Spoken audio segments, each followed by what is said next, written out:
Mhm. Imagine being a tax-paying citizen, one who abides by the law, adhering to the state and federal laws, but you don't have a right to voice your opinion when it comes to the local, state, and federal elections. Imagine not having a say in things that affect you.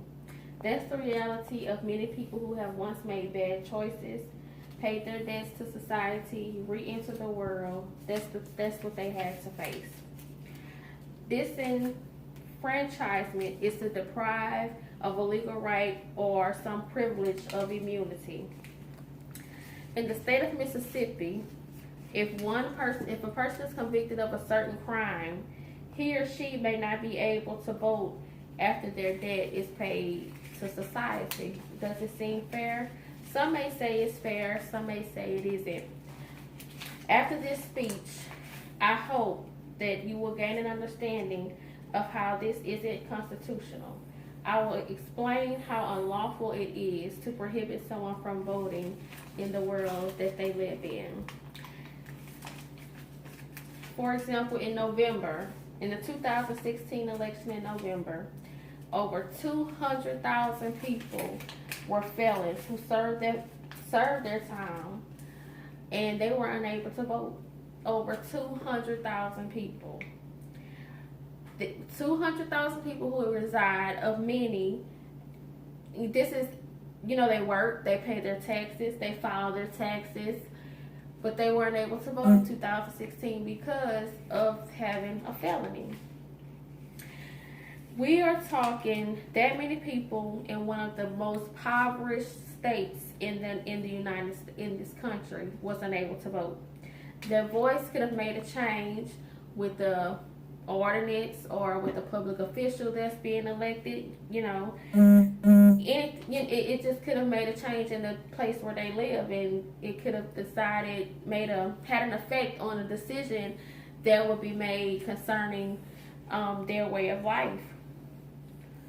And I feel that it could be counterproductive in rehabilitating them back into society. They pay their debts, and it's like a constant reminder that you did it, but it's not enough. You did it, but it's not enough. You can work, you can pay your taxes, you can be the best you can be, but you don't have a voice.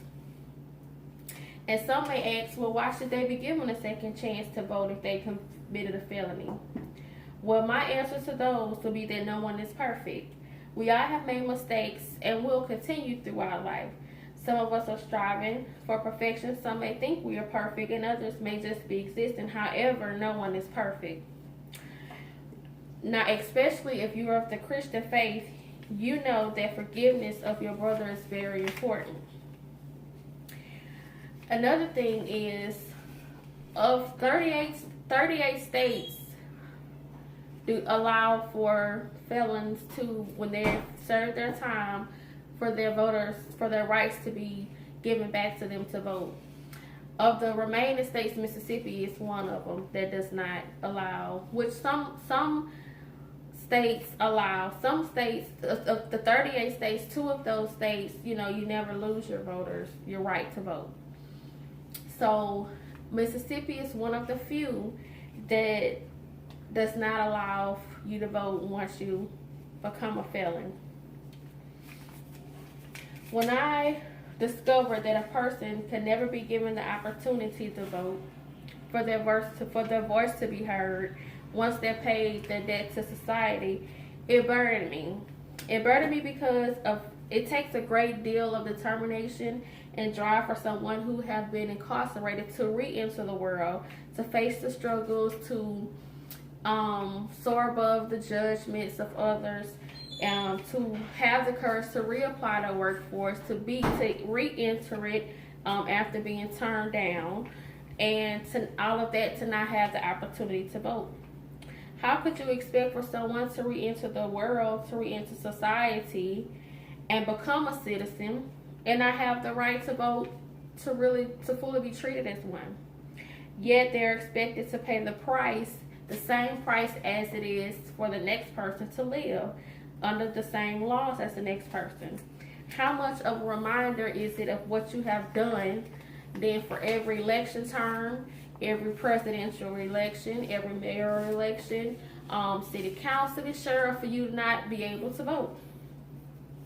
When an election is held, it's supposed to be a representation of what the state wants. Collectively, you with the other residents of the state, what you all want. Imagine if those 220,000 individuals was given their right to vote again. How could this have changed things for the state that they live in? How could it have changed the voice of this high poverty-stricken state had those people been given the right to vote? So I urge you to please reconsider the disenfranchisement of not giving felons their right to vote. This should be given back as soon as they re-enter the world, as soon as their debt is paid to society. They should be given their right to vote. And I think that, what other way that's a form of voter suppression.